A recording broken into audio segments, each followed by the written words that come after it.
Hello mga kalagan, may adlaw sa tanan og for today's video na ada ita diri sa kugon diri sa may ukay-ukayan. Syempre unsa may atong buhaton ay mangukay ta lisod pud magunsa ta no. Og karon di mga kalagan kauban ako kumanghod nga si Lara, hiwala ka nagpakita ni siya sa kamera. Giuban-uban ako siya diha kay aron pud na ako taga video balisod pug ako ra party pong ulawa. Kani mga kalagan kay break time din namo no, so mobalik man mig alas 7 mao to nga nidalikit na lang mig kugon kay para magkuha og order. Magkuha gid mig order. Yes mga kalagan, magkuha tag order no kay isa man pud ka online seller diha Og sa dihang giguyod ko niya sa ukay-ukayan.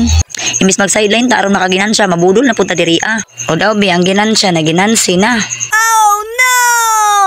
O diba tungod sa kalaagan giguyod ka diri sa ukay-ukayan.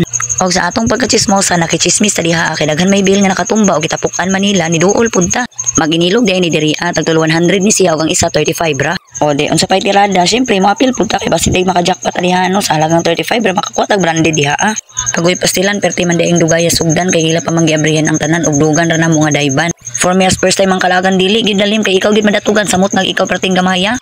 Ayon na lang gid paluma-luma kung wala kay backup diha gitungaan pa gid kas duha ka dagko diha perti kini mong pislata. Og diri magandam-andam na ta sa tong kusog kay maghapit na gid sa mahuman og abri diha aron makadive pud ta ba. Gibati pud ta ka excited diha og kapulba ba.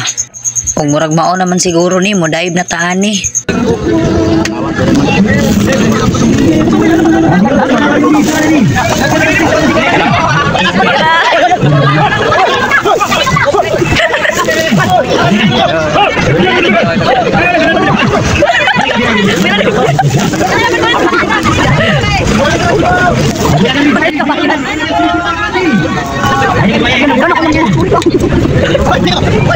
O diba partirang kapuya, wakay nakuha diha pero at least naka-experience ta. Og hanto diri lang ta, salamat sa pagtanaw. See you in my next video, bye bye.